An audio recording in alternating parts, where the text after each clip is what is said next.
على سيدنا ومولانا محمد شاهد الله وعلى آله الطيبين الطاهرين من أعدائه فاطمة.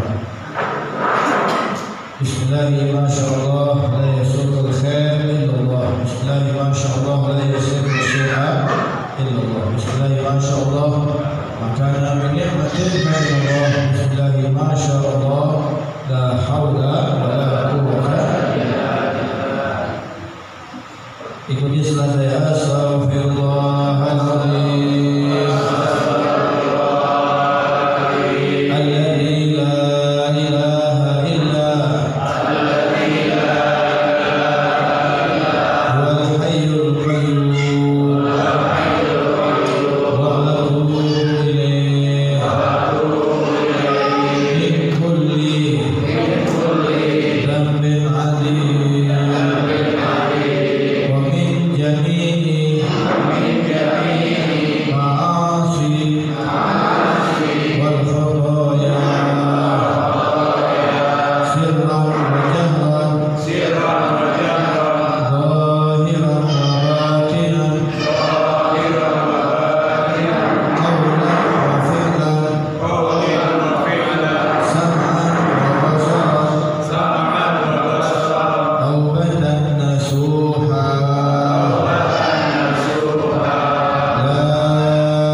Ma'asyiral muslimin, bapak-bapak, ibu-ibu yang mudah-mudahan selalu dimuliakan oleh Allah Subhanahu wa taala.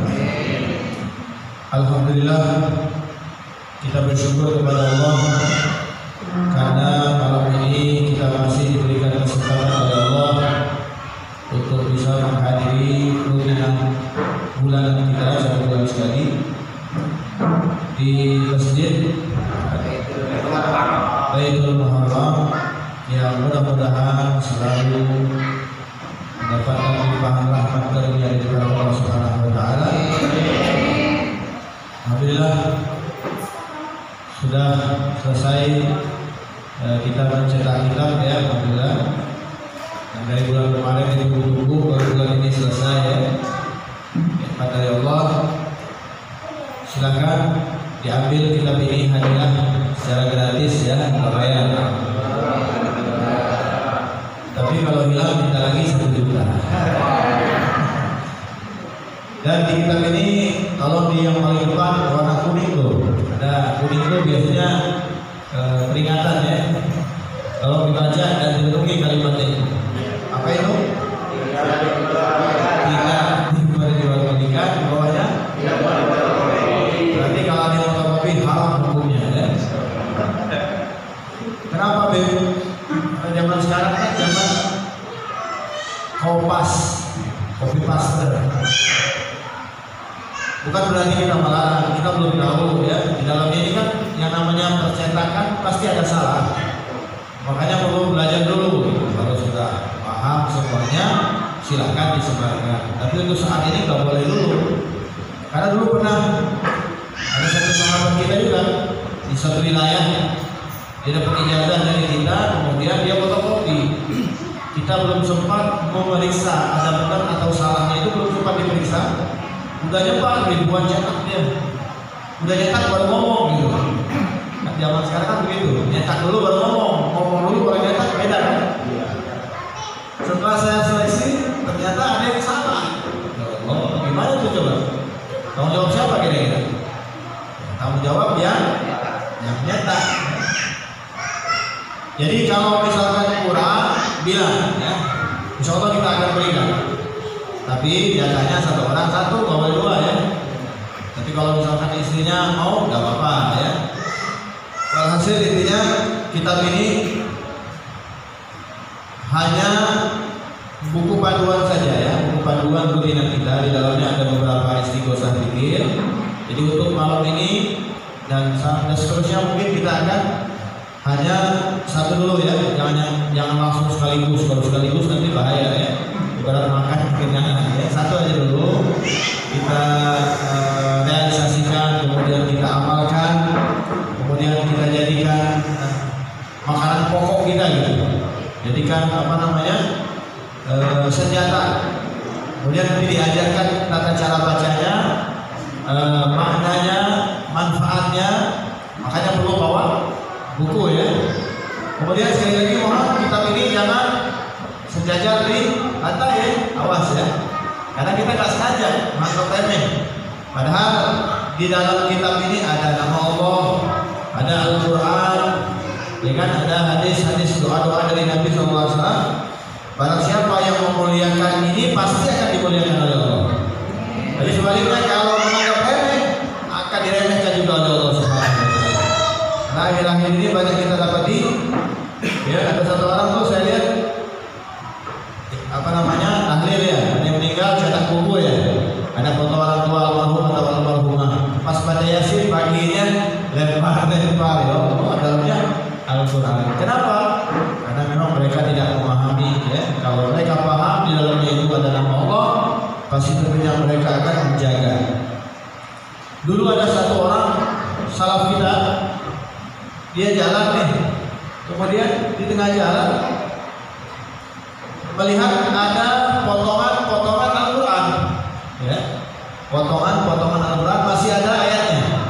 Itu enggak satu Al-Quran, bukan potongan saja, lembaran bekas atau mungkin bekas orang sobek dan kita nggak tahu. Maka karena dia betul-betul menghargai, diambil sama dia, kemudian dicuci ya, mungkin zaman dulu kan bukan dari kertas ya, dari kulit ya, dicuci sama dia. Setelah cuci bersih, disemprot minyak wangi. Setiap dia ingat, dia lipat, dia cium ya. Setelah dia cium, dia tempelkan kepalanya, dia masukin kantong. Kalau mau ke kamar mandi, dia simpan tempat air. Kelihatan biasa, tapi ternyata nama dia dikumandangkan oleh Allah, diangkat, dimuliakan oleh Allah Subhanahu wa taala untuk seluruh penduduk yang ada di langit. Jadi jangan main-main ya. Bahkan ada satu syekh itu, ketika dia berkunjung ke salah satu muridnya menyiapkan tempat apa namanya, kamarnya bukan VIP tapi VVIP, kamar yang paling hebat. Maka istirahat syekh tadi, setelah istirahat keluar dari kamar. Kata syekh dia bilang, carikan aku tempat yang lain. Kata anak murid, ya Allah syekh, ini tempat terhebat, tempat terbaik, tempat ini sengaja kami buat untuk engkau. Kenapa enggak mau? Enggak katanya, aku enggak mau di situ. Ditanya lagi kenapa? Enggak mau. Tolong kasih tahu kami apa sebabnya engkau tidak mau berada di kamar ini. Kata syekh tadi, ketika aku hendak tidur ya, tiba-tiba di depan tidur itu ada lemari, di atas lemari ada Al-Quran. Maka kata syekh tadi, gara-gara di atas lemari itu ada Al-Quran, aku khawatir tidak punya adab terhadap Al-Quran. Padahal Al-Qurannya di atas lemari. Aku tidak mau satu kamar di situ ada Al-Quran. Aku khawatir saat aku tidur, aku tidak menghormati Al-Quran. Ya Allah, kalau kita kayak gimana ya? Al-Quran ditaruh di atas TV ya? Benar? Ya. Zaman dulu ya, TV zaman dulu, TV zaman sekarang kan tipis-tipis ya enggak ya? Zaman dulu ada pernah kita pinjam Quran, coba pinjam Quran, pas pegang panas. Loh kok tumben ya, Quran panas ya? Pas pulangin ditaruh di atas TV. Jadi yang ditonton TV bukan Qurannya ya. Ya maka dari itu ayolah kita belajar menghargai, beradab, beretika, supaya apa? Supaya kita mendapatkan kemuliaan daripada Allah Subhanahu wa taala. Jadi malam ini kita mulai saja zikir yang kita baca, namanya Ratib Al-Haddad. Bagi yang belum tahu, ratib itu artinya susunan ya. Boleh ditulis kalau biar nanti kalau orang tanya apa itu ratib? Ratib itu susunan. Haddad itu gelar dari pengarang ratib. Pengarang ratib ini bernama Al-Imam Al-Alim Bilal Habib Abdullah bin Ali Al-Haddad. Namanya panjang ya. Jadi disingkat aja Ratib Al-Haddad. Jadi ya. Nama beliau Abdullah bin Alawi Al-Haddad. Pengarang itu Abdullah bin Alawi Al-Haddad. Sedikit kita ceritakan tentang beliau. Al-Imam Haddad ini, beliau adalah sosok ulama yang sangat-sangat luar biasa. Umur 2-3 tahun, kalau salah 2 atau 3 tahun, masih kecil, masih umur tahunan, itu beliau kena penyakit cacar sehingga menyebabkan buta, nggak bisa melihat. Masih umur 2-3 tahun kalau tidak salah, itu dalam satu riwayat itu beliau itu tidak bisa melihat, sakit, ya, disebabkan sakit cacar. Tapi Allah ganti beliau dengan mata batin yang mampu. Umur 7 tahun beliau hafal Quran. Umur 7 tahun hafal. Kita yang melek umur 7 tahun kemana kira-kira? Beliau umur 7 tahun hafal Quran. Zaman sekarang tuh kita lihat di TV ya, ada anak umur 9 tahun hafal Quran. Kata pembawa acara ini salah satu mukjizat. Mukjizat. Allah Haddad buta, nggak bisa lihat, 7 tahun hafal Quran. Nggak dipilahkan ya, semua orang tahu ya.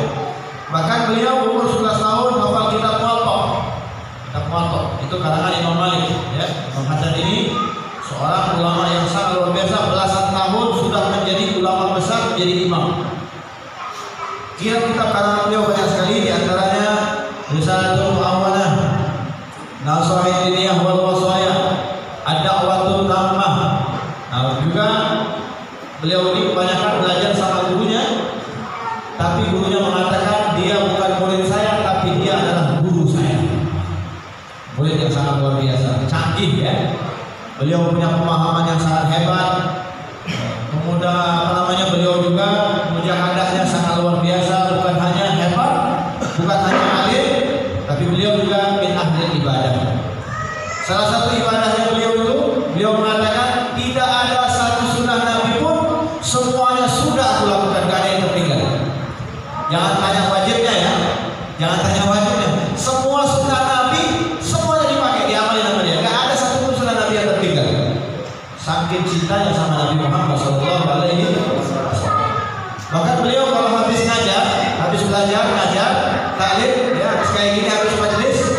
Ya, kalau kita biasanya habis majelis nongkrong di samping ya, cari gorengan, cari kopi, cari rokok ya, gitu ya. Benar nggak kira-kira? Gitu aja, gitu. Nah, kita habis ngajar ya, nongkrong, ngobrol, makan, majelisnya 1 jam, nongkrongnya bisa 3 jam, gitu ya. Pokoknya lama. Tapi beliau Habibullah dan kalau habis belajar, yang lain bubar, beliau langsung sholat sunnah 100 rakaat. Setiap habis ngajar menyempatkan sholat sunnah 100 rakaat. Kebayang nggak kira-kira amalia beliau? Belum lagi khatam sholawatnya berpuluh-puluh ribu setiap harinya, Al-Qur'annya berapa kali khatamkan setiap harinya. Jadi amalnya sangat luar biasa, ilmunya sangat banyak. Makanya kita mengambil keberkahan dari beliau. Ini latihan hadar, bukan sengaja beliau mengarang, tidak, tapi atas permintaan. Jadi waktu itu, di zaman itu banyak sekali paham-paham sesat menyesatkan, merubah akidah, ya, mengopok-opok akidah. Jadi orang-orang di zaman itu lagi dalam kondisi sulit, ya. Jadi ada paham-paham baru, ada yang ngaku Nabi, ya. Udah zaman sekarang kan ada yang ngaku Nabi, kan? Tangkap lagi ya, ada yang ngaku Jibril, ada yang ngaku Jibril, yang anehnya umatnya banyak lagi ya. Unik ya, Indonesia ini laku, jualan apa aja laku di Indonesia ya. Luar biasa ya. Orang ini batunya, batu orang ini dicukup sembuh, ramai orang datang ya. Tanahnya gusur, jadi sembuh, datang semua ziarah. Bukan ziarah gusur, ngambil tanahnya. Itu laku di Indonesia ya. Makanya polisi Indonesia memang hebat ya. Jibril tangkap, Nabi tangkap ya, hebat. Luar biasa ya. Kita mengambil ini kenapa? Karena Allah Anda pernah didatangi oleh masyarakat saat itu, minta sama beliau, ya Habib, tolong buatkan kami satu wiridan yang mana bisa menjaga akidah kami, menjaga keimanan kami, sehingga terciptalah Habib Al-Hidayah. Di dalamnya banyak sekali doa-doa yang langsung diajarkan oleh Nabi kita, Nabi besar Muhammad. Jadi kalau kita baca ini, artinya kita sudah menghidupkan sunnah Nabi Muhammad SAW. Bahkan beliau sendiri menjamin siapa yang baca ratib ini satu orang akan dijaga oleh Allah 40 rumah. Satu orang baca dijaga 40 rumah dari kebanjiran, kebakaran dan lain-lain sebagainya. Kalau satu rumah ada 4 orang, berarti kalikan saja ya. Satu rumah ada 4 orang, berarti 140 kali 4 berarti ada 160 rumah dijaga oleh Allah. Tapi kalau satu komplek baca, Allah luar biasa. Dari mana? Beliau yang jamin, dan beliau tak sembarangan menjamin berdasarkan hadis daripada Nabi Muhammad Sallallahu Alaihi. Jadi ada beberapa zikir doa-doa yang diajarkan sama Nabi, satu orang baca, bukan hanya dia, tetangga-tetangganya juga kebagian rahmat dijaga oleh Allah Subhanahu. Dan di dalamnya ada zikir-zikir itu. Dan bahkan beliau mengatakan siapa yang membaca ini, insya Allah meninggal dunia dalam keadaan husnul khatimah. Saya tidak menjamin, tapi beliau yang menjamin. Dari mana? Nanti ada dalil-dalilnya, ada hadis-hadisnya yang menyebabkan orang yang membaca doa tersebut adalah orang yang berhak meninggal dunia dalam keadaan husnul khatimah. Jadi kita tinggal baca saja pada sekarang ya. Amalin, insya Allah yang sembuh, yang sakit disembuhkan oleh Allah Subhanahu Wa Taala. Kalau satu komplek baca terhadap, saya yakin corona nggak akan masuk ke komplek ini. Ini adalah wabah dari Allah. Kita lawan dengan zikrullah, dengan lafaz Allah. Bahkan bukan hanya itu, Allah jaga ya dari gangguan zahir maupun gangguan batin. Kalau gangguan zahir apa? Tahu musuhnya siapa ya? Oh itu musuh saya. Tapi kalau gangguan batin, mana kita tahu ya? Yang namanya batin, main gaib, main hal-hal yang tidak baik ya, main kirim-kirim dan lain sebagainya. Insya Allah dengan membaca ini, Allah jaga keamanan kampung kita, diri kita, keluarga kita dari malapetaka, dari bencana, dari orang-orang yang zalim, orang-orang yang jahat. Tentunya pasti akan diselamatkan oleh Allah Subhanahu wa Ta'ala. Ayo silakan buka halaman 1 ya. Halaman 1. Sekali lagi, setiap rutina bawa air ya. Buka airnya. Buka ya. Saya kalau lagi buka.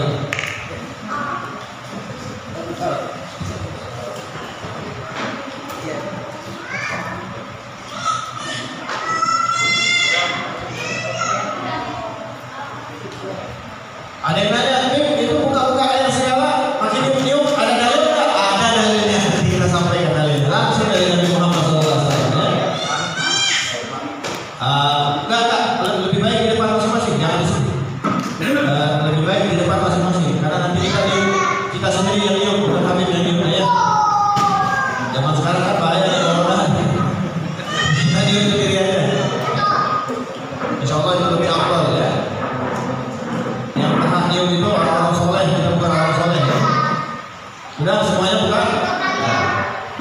Niatkan dengan berkah ratib ini, yang sakit mudah-mudahan disembuhkan oleh Allah Subhanahu Wa Taala, yang sempit mudah-mudahan dilapangkan oleh Allah Subhanahu Wa Taala, yang belum dapat kerjaan insya Allah, yang urusan dunianya macet mudah-mudahan dilancarkan oleh Allah Subhanahu Wa Taala. Ada lengkap zikir ini lengkap, semuanya ada ya. Untuk hutang piutang dan lain sebagainya ada. Langsung dari Nabi Muhammad Sallallahu Alaihi Wasallam. Silakan buka, sama-sama kita baca, ya khusyuk, hadirkan hatinya. Kita berharap mendapatkan ridho dan rahmat daripada Allah Subhanahu Wa Taala. Amin ya Rabbal Alamin. Udah semuanya udah? Ya, halaman 1. Kita mulai ya. Al-Fatihah dari Sahihul Radiyah ila hadatin Nabi Muhammad Sallallahu Alaihi Wasallam. Al-Fatihah. A'udzu billahi minasy syaithanir rajim. Bismillahirrahmanirrahim. Alhamdulillahi rabbil alamin. Ar-Rahmanir Rahim. Maliki yaumiddin. Iyyaka na'budu wa iyyaka nasta'in. Ihdinas siratal mustaqim. Siratal ladzina an'amta 'alaihim ghairil maghdubi 'alaihim waladdallin. Amin. Aminnya dilahirkan ya. Ghairil maghdubi 'alaihim waladdallin. Amin. Allahu la ilaha illa huwal hayyul qayyum. La ta'khudhuhu sinatun wa la nawm. Lahu ma fis samawati wa ma fil ardh. Man dhal ladzi yashfa'u 'indahu illa bi'idhnihi. Ya'lamu ma bayna aydihim wa ma khalfahum. Wa la yuhituna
ini ulang-ulang sampai Rabbana wa la tuhammilna ya. Rabbana wa la tuhammilna ma la taqata lana bih wa'fu 'anna waghfir lana warhamna anta maulana fansurna 'alal qaumil kafirin. Amin. Dibaca ini ya. La ilaha illallah wahdahu la syarika lah lahul mulku wa lahul hamdu yuhyi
nafas, ya.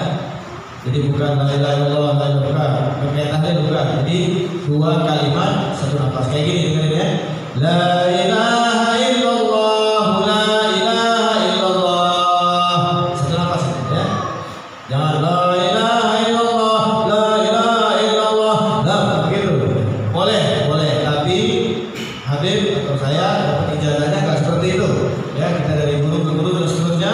Ijazahnya itu la ilaha illallah 2 kali satu nafas. Semuanya 50 karena kita bacanya 2 kali satu nafas jadi cukup 25 saja. Ya. Bareng-bareng ya. La ilaha illallah, la ilaha illallah. La ilaha illallah, la ilaha illallah.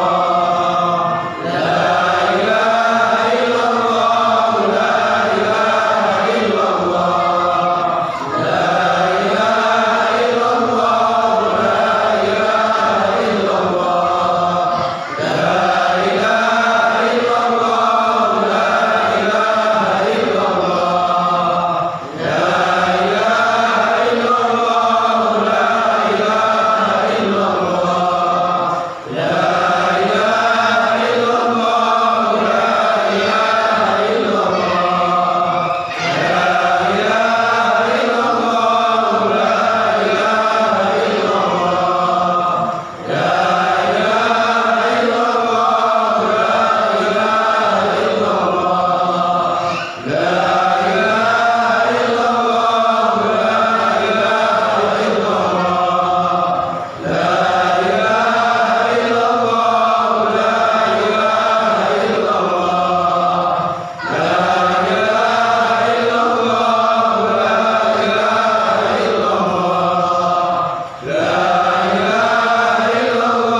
Bismillahirrahmanirrahim. Alhamdulillahirabbil alamin. Hamdan yuwafiqu wa yukafi madidah. Ya Rabbana lakal hamdu kama yanbaghi li jalalika wa li 'azimi sultanik. Allahumma salli ala sayyidina Muhammad wa alihi wa sahbihi wa sahbihi wa sallim. Allahumma inna nas'aluka bi haqqil Fatihah wa sabil al-Azhar wal Qur'an al-'azim. An taftaha lana bi kulli khair wa tatafaddal 'alaina bi kulli khair wa taj'alna min ahli al-khair wa ta'amilna ya مولانا وعاملك بأهل الخير وتغفرنا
Bila perlu jadikan darah daging ya. Ratib ini dibaca bukan sebulan sekali ya. Usahakan di rumah, bacanya di rumah, ajak keluarganya, ajak anak-anaknya. Dan kita minta kepada Allah semoga dengan pembacaan ratib ini Allah melembutkan hati kita, Allah jaga kita dan keluarga kita dari kebakaran, kebanjiran, dari hal-hal yang lain yang menyebabkan kemurkaan Allah. Barangkali dengan begitu insya Allah ya, insya Allah kita akan jauh dari bala bencana dan azab Allah Subhanahu wa ta'ala. Kalau zaman Nabi beda ya. Orang kafir aja aman dari azab Allah ya. Orang kafir yang benci sama Nabi, yang tidak percaya kepada Allah, itu orang kafir. Di zaman Nabi orang kafir aman dari azab Allah. Padahal mereka menentang Allah, padahal mereka itu menyekutukan Allah, padahal mereka itu membenci Nabi, menghina Nabi. Kenapa aman? Bagaimana bala bisa turun? Karena di situ ada kekasih Allah yaitu Nabi Muhammad SAW. Kita nggak ada Nabi ini. Dan supaya bala nggak ada, ya jangan lupa sama Allah. Ya minimal zikrullah, ingat sama Allah. Kalau zikir banyak, tapi kalau susunan ya, itu sedikit ya. Hanya beberapa saja. Kayak ratib itu banyak. Ada ratib Al-Qas, ada ratib Al-Idrus, banyak ratib. Ada hizib Nawawi dan lain sebagainya, hizib Nasr. Tapi yang itu agak berat diamalkan ya. Kita yang ringan-ringan saja, yang khafif-khafif saja kita amalkan dulu. Yang penting istiqomah. Insya Allah dengan begitu pasti tentunya kita akan diamankan dari aman azab dari bala bencana yang Allah Subhanahu wa ta'ala. Amin ya rabbal alamin. Berbicara tentang ratib ini bukan hanya di kita dibaca ya. Saya pernah hadir ke majelisnya Al-Habib Abdullah Ba'bud. Di mana? Di kota Madinah. Dari Masjid Nabawi itu kurang lebih 15 menit ke rumah beliau. Ada pengajian, pilih pengajian tapi dalam rumah. Itu sebelum beliau baca kitab, baca ratib dulu. Saya pun kaget, ya Allah, bukan hanya di sini ya, di Madinah dibaca. Kemudian di Mekah, di Madinah lagi ada Al-Habib Zain bin Ibrahim bin Semit, begitu juga. Ulama besar Madinah. Kemudian di kota Mekah, di Usaifah, di majlisnya Abu Yasin Ahmad bin Abi Muhammad bin Ali bin Abbas Al-Maliki. Itu ketika saya mampir di situ ada pengajian juga. Ada yang hadir dari orang kita Indonesia hadir. Baca ratib juga. Ya, mungkin kalau kita nggak baca ya, udah jelas. Seluruh dunia para ulama-ulama besar, mereka sebelum memulai pengajian mereka membaca dulu. Bahkan mereka mendawamkan setiap malam membaca ratib ini agar supaya apa? Tujuannya dilembutkan daripada hati ini. Lisan itu enggak berat, supaya lisannya selalu ingat kepada Allah Subhanahu wa ta'ala. Kalau sudah lisannya tidak berat berzikir, hatinya lembut, maka tentu orang tersebut berhak mendapatkan rahmat daripada ridha Allah Subhanahu wa ta'ala. Jadi langsung saja kita bahas malam ini tentang zikir ratib. Zikir yang pertama. Dibuka lagi ya, zikir yang pertama. Zikir yang pertama. Apa itu? Yang pertama kali dibaca apa itu? Hah? Pertama kali baca apa? Hah? Surah Al-Fatihah. Itu yang pertama ya, Al-Fatihah. Surah Al-Fatihah. Berarti malam ini kita bahas tentang surah Al-Fatihah. Saya nggak mau bahas tuntas ya. Kalau bahas tuntas 1 jam nggak cukup ya. Ambil poin-poinnya saja ya, poin-poin terpenting. Satu kejanggalan, satu keanehan umat Islam nggak paham Fatihah. Benar nggak kira-kira? Karena setiap hari kita baca 17 kali di dalam sholat. Fatihah ini kita baca 17 kali di dalam sholat wajib. Tambah lagi qobliyah ba'diyah, tambah lagi duha. Kalau yang melakukan doa ya, kalau yang enggak ya nggak baca deh. Kemudian sholat malam, sholat tahajud, sholat qobliyah subuh ya, sholatul fajr, sholat istikharah, banyak sholat-sholat yang lain, sholat sunnah. Itu semuanya membaca surah Al-Fatihah. Makanya ini poin yang sangat penting adalah surah Al-Fatihah itu adalah surah pembuka ya. Surah Al-Fatihah ini makanya para ulama-ulama dulu memulai sesuatu apapun mereka selalu mendahulukan membaca surah Al-Fatihah. Coba kita menghadiri walimah pernikahan. nikahan misalnya. Itu sebelum akad masih Fatihah dulu ya. Ambil apa? Ambil berkah, karena surah ini surah berkah, surah luar biasa. Kita acara apa? Tahlilan, ada yang tahlil meninggal dunia, tahlil, Fatihah dulu. Mau berangkat umroh, Fatihah dulu. Mau berangkat haji, Fatihah dulu. Bahkan habis sholat, Fatihah lagi. Tutup, Fatihah lagi kan begitu. Kenapa harus lebih banyak Fatihah? Di selama ini kita hanya bisa mengamalkan, tapi kita tidak paham tentang suratul Fatihah. Banyak sekali rahasia-rahasia yang terkandung di dalam suratul Fatihah. Bahkan Nabi menganjurkan lupa kalau hendak tidur jangan lupa baca Fatihah. Ini Nabi yang menganjurkan bukan saya. Kata Nabi, apabila kalian hendak tidur, selain baca doa tidur, bacalah suratul Fatihah. Siapa yang baca suratul Fatihah sebelum tidur, kemudian dia baca Fatihah, maka Allah akan perketat penjagaannya. Allah akan perketat penjagaannya selama dia tidur, dari mulai dia tidur sampai dia bangun, ditemani oleh malaikat yang menjaga orang yang tidur tersebut. Jadi nggak main-main di suratul Fatihah ya. Surah pembuka terkenal dengan As-Sab'ul Mathani, 7 ayat berturut-turut. Maka dikatakan dalam satu riwayat, dalam sebuah hadis riwayat Ibnu Abbas radhiyallahu anhu, Rasulullah sabda, Fatihatul Kitab ta'dilu bi thuluthil Qur'an. Ini hadis boleh dicatat ya. Kata Nabi, Fatihatul Kitab ta'dilu bi thuluthil Qur'an. Fatihah kita, suratul Fatihah itu menandingi 2/3 Al-Qur'an. Satu surah Fatihah menandingi 2/3 Al-Qur'an. Jadi siapa yang baca Al-Quran ya, nggak sanggup nih, udah baca Fatihahnya ya. Makanya para ulama-ulama dulu mereka sampai memerintahkan ada yang 7 kali baca Fatihah ya, ada yang 40 kali balik baca Fatihah. Sebab apa? Yang membaca Fatihah siapapun dia pasti hajatnya akan disampaikan oleh Allah Subhanahu wa taala. Penting ya, kita punya hajat Fatihah ya. Apa saja? Dimulai dengan surah Fatihah. Sebab surah ini surah yang sangat luar biasa, yang dilebihkan, dimuliakan oleh Allah Subhanahu. Makanya perlu dipelajari Pak. Dalam sholat itu orang yang membaca Fatihah kemudian Fatihahnya salah, maka sholatnya sah kan? Sah ya? Oh, enggak sah. Jadi kita punya guru, datangkan guru kita ya. Karena ini penting. Sholat itu langkah pertama kali kita berjumpa dengan Allah, yaitu yang ditanya sholat. Perjumpaan pertama kali dengan Allah itu yang ditanya bukan yang lain, sholat. Jadi Allah panggil malaikat, kita dipanggil satu-satu ya. Bacalah Allah satu-satu. Dibukakan buku catatan. Yang Allah lihat, suruh malaikat lihat apa? Bukan sedekah, bukan hadir majelis, ya, bukan dekat dengan ulama, bukan. Yang dilihat itu sholat. Buka sholat. Kata malaikat, ya Allah, semua sholat wajibnya sudah ada, tapi banyak yang mardud ditolak. Dari mulai dia balik sampai dia wafat itu sholatnya banyak yang bolong-bolong. Subuhnya kesiangan misalnya ya, subuh kesiangan misalnya. Tapi saya yakin bapak-bapak di sini enggak ya, ya enggak kesiangan ya, benar ya?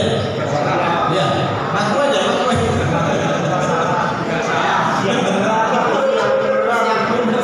Ada yang subuhnya jam 8. Itu namanya sholat duhur. Duha pakai kunut. Ya, kita tuh begitu. Kadang-kadang suka kesiangan, capek lembur kerja, ya kan? Ternyata di situ tidak ditulis kan? Kurang sholat subuh. Makanya dilihat sama Allah, bukan amal yang lain, sholat dulu. Pertama kali yang ditanya oleh Allah, sholat. Ketika dilihat, kata malaikat, ya Allah, sholatnya kurang nih, banyak minusnya. Maka kata Allah, kau lihat sholat sunnahnya, kumpulin. Nah makanya penting Pak, sholat sunnah itu ya. Usahakan kalau kita ke masjid itu sebelum azan atau sesudah azan tidak masalah, tapi sebelum sholat berjamaah. Jadi sempat sholat 2 rakaat tahiyatul masjid, 2 rakaat qobliyah maghrib atau qobliyah isya atau qobliyah maghrib, kan ada qobliyah maghrib, ada qobliyah isya, ada ba'da maghrib, ada ba'da isya, dan begitu dan seterusnya. Qobliyah zuhur kan begitu. Nah kita sholat double sebelum sholat wajib atau sesudah sholat wajib yang sudah diatur oleh Nabi Sallallahu Alaihi Wasallam. Nah maka dari itu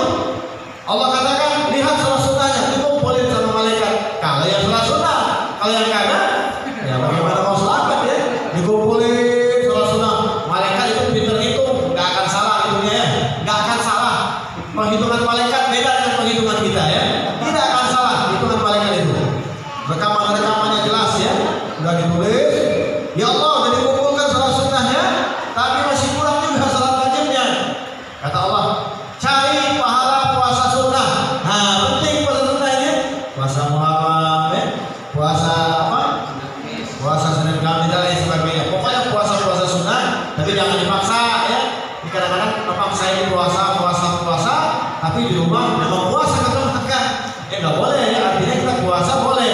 Jangan sampai dapur nggak ngumpul gitu. Kita puasa memang dapur yang nggak ngumpul emang nggak punya duit. Bukan begitu maksudnya. Kita utamakan dulu cari nafkah, rumah sudah sejahtera, dapur sudah ngumpul, baru kita pahala sunnah yang kita cari ya, begitu maksudnya.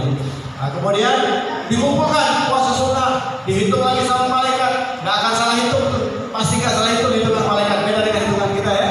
Kalau kita hitung duit benar ya, kalau kita yang lain sudah salah ya. Saya yakin nih, bapak-bapak kalau hitung duit pasti benar ya. Oh, nggak mungkin salah kalau hitung duit. Tahu tuh berapa kurangnya dalam dompet pasti tahu.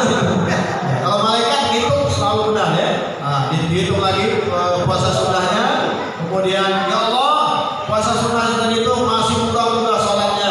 Cari amal yang lain, sedekahnya, hadir majelis, kumpulin semua amal baik, dikumpulkan sama malaikat, dihitung lagi sama malaikat, dibayarkan untuk mencukupi kekurangan sholat. Kata malaikat, ya Allah, semua amal baik yang sudah dihitung semua ada nggak ada lagi habis, masih kurang juga sholat wajibnya. Kata Allah apa? Gofir, duduk, lemparkan dia di dalam api neraka. Alhamdulillah, jadi yang pertama yang harus kita jaga apa? Sholat. Yang harus kita jaga apa? Sholat. Tapi ingat, kenapa Allah ancam orang yang sholat? Fawailul lil musallin, celaka orang yang sholat. Kok orang sholat bisa celaka ya? Orang yang nggak sholat kira-kira celaka? Lebih parah lagi. Yang sholat aja celaka, apalagi yang tidak sholat. Siapa mereka? Alladzina hum an sholatihim, mereka yang lalai dalam sholatnya. Yaitu tadi baca Fatihahnya tidak benar, gerakan sholatnya banyak yang salah dan lain sebagainya. Maka perbaiki ya, kita punya guru, datangin guru kita, ustaz-ustaz kita yang ada di sini. Kalau dengarkan bacaan Fatihah kami ustaz, jangan sampai nanti kita sholat, tapi sholat kita pardut ditolak oleh Allah Subhanahu. Nggak usah sholat ya. Ada orang marhaba tuh, ada yang bilang Nabi ya. Coba kita sama-sama ya. Ya Nabi salam alaika, ya Rasul salam alaika, ya Habib salam alaika, salawatullah alaika. Ada yang sangat pendek, ada yang panjang tulisannya ya. Ya Habib salam, gitu ya? Begitu kan tadi? Ada yang baca begitu kan? Banyak, bukan ada yang banyak yang baca begitu. Ada yang baca ya Habib salam alaika. Ada lagi ya Habib salam alaika. Mana yang benar nih? Mana yang benar? Ini sering terjadi tanpa kita sadari. Karena apa? Asik, bacanya asik, merasa benar padahal salah. Begitu juga dalam sholat. Ada orang sholat imam suaranya bagus nih, suaranya bagus. Alhamdulillahirabbil alamin. Gaya Madinah tuh. Ar-Rahmanir Rahim. Maliki yaumiddin. Iyyaka na'budu wa iyyaka nasta'in. Iyyaka na'budu, iyanya hilang tasdidnya. Tasdidnya hilang. Oh, bahaya. Hati-hati. Ya kayak tadi ya Nabi salam alaika, ya Rasul salam alaika, ya Habib salam, saling aja. Oh, berapa makna? Kalau ya Nabi salam alaika, wahai Nabi, kami ucapan salam sejahtera untuk engkau. Ya Rasul, kalau Allah kami sampaikan salam kepadamu. Wahai kekasih Allah, sa jadi nama alif. Salam, oh itu beda maknanya. Bukan selama sejahtera lagi, tetapi apa? Wahai kekasih Allah, kami hendak berdamai kepada engkau. Emang kita pernah sama Nabi? Ngapain aja kita ambil coba? Ya Habib salam, berarti wahai kekasih Allah, kami hendak berdamai kepada engkau. Memang kita pernah sama Nabi? Nah ini hati-hati, kalimat-kalimat ini sangat-sangat luar biasa ya. Seperti di dalam sholat, di dalam sholat Al-Fatihah juga sama. Ya, iyyaka na'budu wa iyyaka nasta'in, pakai tasdid sama-sama. Iyyaka na'budu wa iyyaka nasta'in. Kali lagi berapa? Iyyaka na'budu wa iyyaka nasta'in. Buru-buru dibaca coba ya, na'budu wa iyyaka nasta'in. Tasdidnya hilang, maknanya Jangan main-main. Ini makanya Allah mengancam tuh di dalam Al-Quran, wajar tuh. Fawailun lil musallin, celaka mereka-mereka yang sholat. Belum Fatihahnya, belum istinjanya, belum wudunya, belum toharohnya, belum bacaan-bacaan Fatihahnya, belum lagi tempatnya hadirnya hati kita. Masya Allah, ini banyak sekali Allah marah, Allah murka. Makanya wajar kalau diturunkan bala bencana, jangan nyalain orang. Kalau ada bala bencana kepada kita, jangan nyalain orang. Mungkin sholat kita nggak benar, atau istinja kita salah, kencing kita berdiri misalnya. Yang mana nih? Yang ada di sini kencingnya duduk atau berdiri semuanya? Hah? Berdiri atau duduk? Jongkok. Ya, toilet sekarang kan ada toilet jongkok, ada toilet duduk, Pak, ya. Banyak kan berdiri, banyak kan duduk kira-kira? Hah? Kayaknya ya, sama kayak orang ikut umroh sama saya setiap tahun dia haji umroh kadang 2 bulan 3 bulan sekali pakai ihram kencing begini. Sehebat-hebat dia menjaga persikan airnya, dia pasti kena. Pakai ihram suci ditempel apa? Percikan najis, jadi suci apa kotor itu? Najis. Dibawa di depan Ka'bah. Sholat ya sholat, zikir ya zikir. Apalagi? Labbaik Allahumma labbaik, tapi bajunya ada najis. Kira-kira itu menghina Allah nggak kira-kira? Marah. Allah itu maha suci. Kita datang bawa kotoran, kita datang mengotori, memberikan najis di tempat yang sudah suci, berarti kita menghina Allah di situ. Makanya Allah marah, Allah murka. Sama dengan dari toilet, kita kencing berdiri, kita jaga, walaupun hebat-hebatnya kita jaga, pasti kena percikan itu. Enggak, kita tetangga sholat yang kencingnya berdiri juga. Makanya saya aneh tuh ya, aneh sekali. Pernah saya nggak mau sebut daerahnya, saya pernah diundang di Masjid Agung. Masjid Agung itu masjid kecil atau masjid besar kira-kira? Saya nggak mau sebut daerahnya ya. Ketika saya ceramah di situ, kebetulan saya pengen buang air kecil nih, pengen kencing nih. Saya nanya sama pengurus, Pak, boleh nggak saya sebelum ceramah mau ke toilet dulu? Mohon maaf, Habib, toilet yang untuk imam lagi perbaikan, paling ada toilet umum. Begitu saya masuk toilet umum, ya Allah, toilet yang tertutup bisa dihitung dengan jari, toilet berdirinya panjang. Itu Masjid Agung. Masjid Agung. Berarti yang sholat itu ke dalam bawa najis nggak kira-kira? Mau tidak mau, saya berapapun dia jaga kalau udah berdiri. Makanya Nabi menganjurkan kalau kencing itu duduk, disunahkan itu duduk. Ada tata caranya, ada tenaganya. Kita masuk toilet itu, Masya Allah, banyak pahala. Kalau kita sia-siakan, sayang. Kita ini orang yang bukan ahli ibadah, paling tidak kita menjaga sunnah Nabi Muhammad SAW. Masuk toilet itu banyak. Kalau kita hitung itu pahala itu, satu sunnah Bu sama dengan 70 kita mendapatkan pahala. Satu sunnah Nabi yang kita hidupkan itu Allah siapkan pahala 70. Masuk toilet kita hitung ya, masuk toilet kan kita hitung ya. Masuk toilet tataran tuntunan yang sudah diajarkan sama Nabi. Masuk pakai kaki, itu sunnah, bukan main-main. Ini enggak lompat masuknya. Ada yang sini lompat, buru-buru lompat saja. Masuk kaki kiri, itu sunnah satu sunnah. Ya kita hitung ya. Kita hitung satu. Kemudian sampai di sana baca doa. Hah? Baca doa. Doanya apa? Allahumma inni a'udzubika minal khubuthi. Hafal enggak? Kok masih ada yang ragu-ragu ya? Saya ulang ya bareng-bareng ya. Allahumma inni. Yang enggak baca jangan-jangan enggak baca. Itu doa pendek doanya, udah 2 sunnah. Ya. Sampai di dalam tutup aurat 3. Kemudian kencingnya jongkok atau duduk 4. Ya kan? Kadang-kadang kalau yang sunat masuk toilet itu sampai 2 batang rokok 1 ya. 2 batang tuh rokok 1 masuk.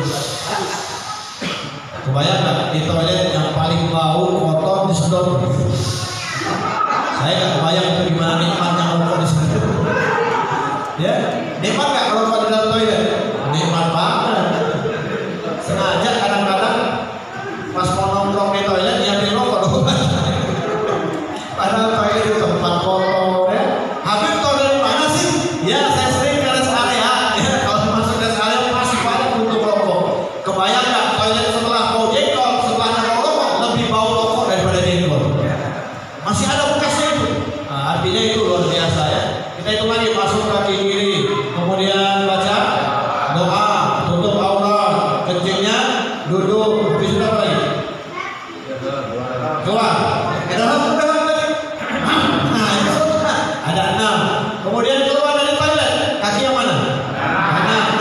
7 ya. Habis itu ada baca apa lagi? Alhamdulillahilladzi adhabani 'anil adza wa afani. Ada 8 Pak. 8 sunnah Nabi ternyata masuk toilet tempat yang paling kotor, tempat yang paling bau, tempat yang bisa najis, tapi karena Allah sayang, karena kita umat Nabi Muhammad, ternyata ke tempat yang kotor saja Allah siapkan pahala buat kita. 8 sunnah itu kalau kita amalin, kebayang nggak satu sunnah sama dengan 70? 8 kali 70 berapa itu?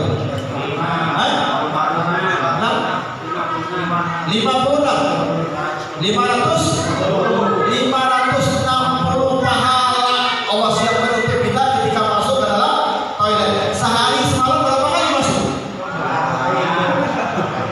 Kita hitung 5 waktu saja, berarti ada 5 kali itu masuk. Kalikan 560 kali 5, berapa ribu pahala Allah siapkan untuk kita. Makanya kalau kita ikut sunnah Nabi, aman Pak. Ngikuti sunnah Nabi, selamat kita. Orang kayak kita ini bukan ahli Quran, bukan ahli qiraat, bukan ahli zikir. Kita ini ahli dunia. Ya kita kejar dunia, ibadah jauh, sholat jauh, zikir jauh. Setidaknya jangan tinggalkan sunnah Nabi. Supaya apa? Supaya kita diselamatkan oleh Allah Subhanahu wa Ta'ala. Paling tidak tabungan pahala kita dari sunnah ini banyak, sehingga menyelamatkan kita ya dari ancaman Allah Subhanahu wa Ta'ala. Ini tadi Fatihah tadi penting ya. Sampai kalimat apa? Iyyaka na'budu wa iyyaka nasta'in. Ada saya pernah dengar imamnya suaranya bagus, tapi karena dia buru-buru, Alhamdulillahirabbil alamin arrahmanir rahim maliki yaumiddin iyyaka na'budu wa iyyaka nasta'in. Tasdidnya. Tapi suaranya indah, bahaya ini Pak. Bahaya sekali karena artinya maknanya berubah. Kalau iyyaka na'budu wa iyyaka nasta'in, artinya kepadamu ya Allah kami menyembah, kepadamu ya Allah kami memohon pertolongan. Kalau tasydidnya ilah, ya na'budu wa iyyaka nasta'in, keluar dari jalur Islam. Apa? Kepadamu matahari kami menyembah, kepadamu matahari kami memohon. Berarti sholatnya nyembah kepada siapa? Marah nggak kira-kira Allah? Marah nggak kira-kira Allah? Murka Allah. Itu baru satu tasydid hilang. Bagaimana dengan bacaan yang lain? Panjang pendeknya, makhraj-makhrajnya, tasydidnya, antara huruf alif dengan ain, anta. Kadang-kadang ananta, salah itu. Alif, kan begitu. Makanya perlu dipelajari ya. Setidaknya kalau kita sudah belajar, berusaha, walaupun salah pasti akan dimaafkan oleh Allah. Ini udah salah, ngaku benar lagi. Ini yang sangat-sangat berbahaya ya. Pentingnya kita duduk ke majelis-majelis ilmu, setidaknya memperbaiki keadaan kita, memperbaiki ibadah kita, memperbaiki bacaan kita. Jangan sampai tersesat, jangan sampai kita salah, jangan sampai nantinya kita sholat ibadah-ibadah tapi mandul ditolak oleh Allah Subhanahu wa Ta'ala. Maka dari itu perbaiki ya, banyak-banyaklah kita duduk di majelis-majelis ilmu. Semoga kita diselamatkan oleh Allah Subhanahu wa Ta'ala. Terakhir daripada penjelasan tentang suratul Fatihah, insyaallah bulan depan kita akan bahas zikir yang kedua ya. Bacaan yang kedua, bukan zikir yang kedua, bacaan yang kedua. Terakhir tentang kenapa harus bawa air. Ini penting ya. Boleh saya minum dulu ya? Jangan dilihat itu. Kenapa harus ditiup? Nah, ini terjadi di zamannya Rasulullah Sallallahu Alaihi Wasallam. Jadi saat itu ada satu kabilah, satu rombongan. Rombongan ini sedang bepergian ya. Kalau kayak kita nih ada yang tur ya, ada yang studi tur. Itu biasanya ada pimpinan ya. Dari rombongan itu biasanya ada kepala rombongan. Atau yang berangkat umroh itu biasanya ada pimpinan umrohnya itu ya, ustadznya itu. Atau yang biasa bawa ziarah makam para wali itu biasa ada kepala rombongan. Nah zaman dulu sama, cuma bedanya kalau dulu kan naik onta ya, naik kuda. Kalau sekarang naik bis, naik pesawat dan lain sebagainya. Nah kepala rombongan ini beliau bikin kemah istirahat. Kenapa? Karena kepala rombongannya sakit. Jadi rombongan yang berpergian ini mereka istirahat di satu tempat, bikin kemah. Karena apa? Karena kepala sukunya atau kepala rombongannya dalam keadaan sakit. Orang dulu beda dengan sekarang ya. Kalau dulu nggak ada puskesmas ya. Kalau zaman sekarang kan tergantung kantong, uang sedikit puskesmas,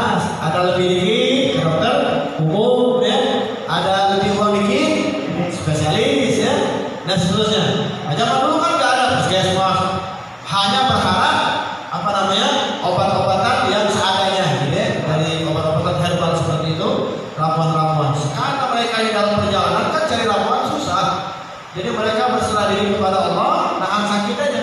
Enggak lama lewatlah sahabat Nabi Muhammad, 2 sahabat Nabi lewat. Karena rombongan ini tahu kalau itu adalah sahabat Nabi, dipanggil, wahai sahabat Rasulullah, wahai sahabat Rasulullah, bantulah kami, kepala rombongan kami dalam keadaan sakit. Maka kata sahabat yang satunya, oh yaudah, bawa air sini. Dibawakan air segelas ya. Kemudian dibaca-bacain sama sahabat tadi. Itu dibaca-baca sama sahabat tadi. Kemudian ditiup sama sahabat tadi. Minumkan. Diminumkan kepada kepala rombongan tadi. Habis minum, disembuhkan oleh Allah Subhanahu wa taala. Itu yang diam siapa? Sahabat. Kalau kita yang diam kira-kira sembuh enggak? Beda ya. Tiupan kita sama sahabat beda. Kalau kita diam bawa jengkol beda. Sahabat Nabi beda. Orang bersih ya, sahabatnya sama orangnya. Tapi pelajaran yang kita ambil di sini bukan itu. Sembuh karena bahagia kepala rombongan tadi, mereka bisa meneruskan perjalanan, diberikan hadiah. Beretika juga ya. Ketika sembuh langsung ngasih beberapa ekor kambing. Wah, luar biasa ya, luar biasa. Akhirnya pulanglah sahabat tadi bawa kambing. Cerita kepada Nabi, sampai ketemu Nabi, cerita. Sahabat Nabi yang satunya ini kaget, terheran-heran. Sejak kapan kau bisa jampi-jampi? Setahu saya kamu ini orang biasa, bisa tiup air bisa sembuh kan aneh ya. Luar biasa ya. Kalau kita tiup udah sembuh-sembuh kayaknya malah makin sakit ya. Tadinya sakitnya satu, apalagi virus yang kedua. Kalau kita beda ya, sahabat. Sampai kepada Nabi diceritakan, ya Rasulullah, sahabat kita ini sekarang udah hebat, udah bisa tiup-tiup, udah bisa jampi-jampi, orang sakit jadi sembuh. Maka Nabi pun bertanya, benarkah? Benar kata dia. Apa yang kau lakukan? Nabi tanya. Kata sahabatnya, ya Rasulullah, engkau pernah dulu kasih tahu bahwasanya kalau membaca surah Al-Fatihah, hajat apa saja pasti akan disampaikan oleh Allah. Maka aku tidak yang lain yang aku baca hanya Fatihah saja. Habis apa aku baca aku tiupkan. Nah kalau di sini Nabi melarang, pasti Nabi marah kan? Malah Nabi membenarkan. Apa kata Nabi? Benar. Memang surat Al-Fatihah itu surat penyembuh. Berarti Nabi membolehkan. Ya. Walaupun Nabi tidak melakukannya, tapi Nabi tidak melarang sahabat, membolehkan. Bahkan kata Nabi, surat Al-Fatihah itu adalah ruqyah, janji-janji doa untuk menyembuhkan orang sakit. Nah, makanya kita kesempatan di sini. Setiap kita baca Ratib, di dalamnya ada Fatihah. Yang kita baca-baca, kita tiupkan untuk siapa? Untuk diri kita. Targetkan supaya apa? Sembuh, bukan dari penyakit-penyakit yang lain. Penyakit hati dulu, supaya hati kita ini bersih, nggak benci sama orang, nggak hasut sama orang, yakin sama Allah Subhanahu wa taala. Maka insya Allah dengan begitu amaliyah kita pasti tentunya akan mendapatkan ridho daripada Allah Subhanahu wa taala. Jadi saya sarankan lagi untuk bulan depan ya, bawa air, niatkan dengan berkah Ratibul Haddad, insya Allah yang sakit disembuhkan oleh Allah Subhanahu wa taala. Bahkan bukan hanya itu Pak, untuk urusan dunia saja silahkan ya, urusan dunia baca Ratib silahkan. Tapi dengan catatan jangan sampai menyalahi aturan ketentuan yang sudah diajarkan oleh Nabi kita, Nabi besar Muhammad SAW. Semoga penjelasan ini bermanfaat, khususnya buat diri saya dan umumnya buat semua. Insya Allah kita berjumpa kembali di bulan yang akan datang dalam keadaan sehat walafiat. Panjangipun amin ya rabbal. Kita tutup. Silakan buka halaman 29. Satu lembar terakhir. Halaman 29. Satu lembar terakhir ya. Halaman 29 di sebelah kanan. Dan di atasnya ada judulnya Ya Rabbana Tarafna. Nah ini doa untuk menutup majelis ya. Jadi kalau udah ditutup dengan ini berarti majelisnya udah selesai ya. Udah siap ya? Ya Rabbana. Bagi yang udah dapat kitab tolong dinamain ya, supaya tidak tertukar ya. Kasih nama, kasih tanggal nanti ya. Nanti untuk bulan depan jangan di bawah ya. Yang belum dapat kitab nanti bilang berapa orang, kekurangannya akan kita bawa ya. Mau berapa aja insya Allah kita siapkan. Kita baru cetak 1000, yang ini 1000. Kemarin mungkin udah lebih dari 7000 kita cetak, udah tersebar ke seluruh Indonesia, mulai dari Kalimantan, Riau, bahkan sampai ke negeri Malaysia. Alhamdulillah kita sudah dipakai, dibaca. Harapan kita cuma satu, supaya semuanya kita ini beramal, tentunya amal yang kita diterima oleh Allah Subhanahu wa taala. Jangan sampai kita meninggal dunia dalam kondisi tidak diampuni oleh Allah Subhanahu wa taala. Sudah siap semuanya? Ya. Kita baca bareng-bareng.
mendapat penerimaan daripada Allah, amal ibadah kita diterima oleh Allah, dan kita diridhoi oleh Allah. Kita berharap tidaklah kita bubar dari majelis ini, segala dosa-dosa kita diampuni oleh Allah Subhanahu wa taala.